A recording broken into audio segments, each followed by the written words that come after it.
The glass walls of Terminal 7 reflected her jet silver belly as it clawed into the dusk.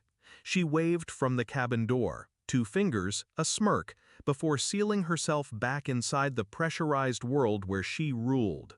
I stood alone with nothing but the echo of her laughter and the faint smell of aviation fuel.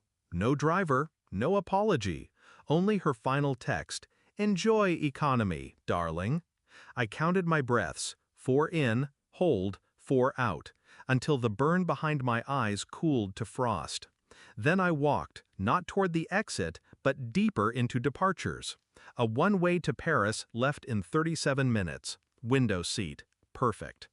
As the boarding pass printed, my phone vibrated. An encrypted upload complete. The timing tasted like iron on my tongue. Tonight, altitude would be my accomplice. She has affairs the way others collect souvenirs. One in every city. Initials etched on hotel stationery. I learned this 3 weeks ago when her boutique PR firm accidentally issued 2 identical press releases, each praising a different lover's startup. Coincidence, she said, a scheduling glitch. Yet her eyes never quite met mine. So I sifted the data, black cards, burner phones, itineraries hidden beneath charitable shell companies. I smiled at breakfast, kissed her forehead at board meetings, applauded her keynote from the front row, all the while cataloging betrayal like a forensic accountant of the heart. The pattern sharpened into a single, devastating angle. She was preparing a hostile divorce, moving assets offshore, rewriting prenups in languages I supposedly couldn't read. She forgot I taught myself code to impress her once. She never noticed the silent script I left crawling through her cloud each night. After she slipped into another time zone, I traced her coordinates. Zurich, Dubai, Sao Paulo. Names of cities, names of men. I ordered DNA kits under aliases, cross-checking dates against her women in leadership retreats. Results came back. Probabilities, percentages, each more damning than the last. But numbers alone lack theater. I required spectacle.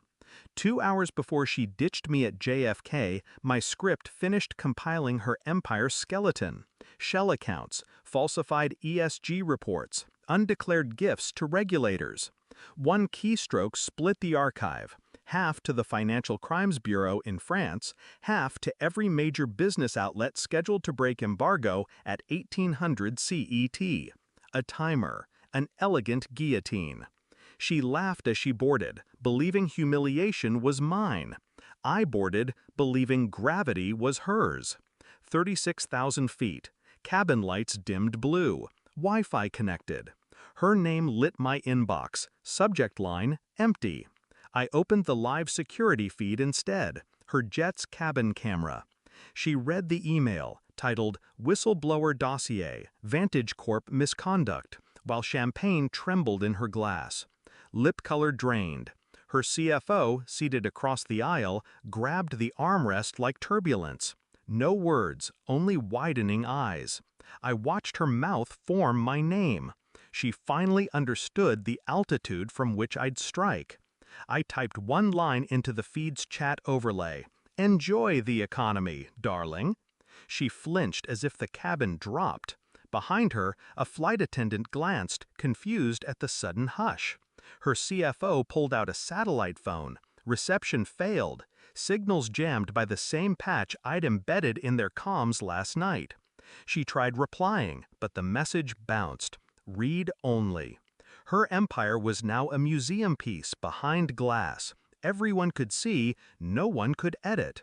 I reclined my seat, ordered red wine, watched in silence while her legacy decompressed at Mach 080.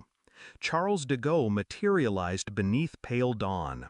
Notifications bloomed, investigations opened, stock halted, board emergency convened. Disaster unfolding precisely on schedule. I stepped onto the jet bridge feeling nothing but the measured rhythm of my pulse. No victory, no grief, just equilibrium restored. Outside, Paris smelled of rain and reclamation. I left my phone in a bin marked recyclage and walked toward arrivals, lighter by every lie she ever told. She will land to a world that recognizes her face on wanted posters. I will vanish among strangers who speak in honest vowels. The story ends here, on my terms. And she will learn that altitude is nothing when the ground decides to rise.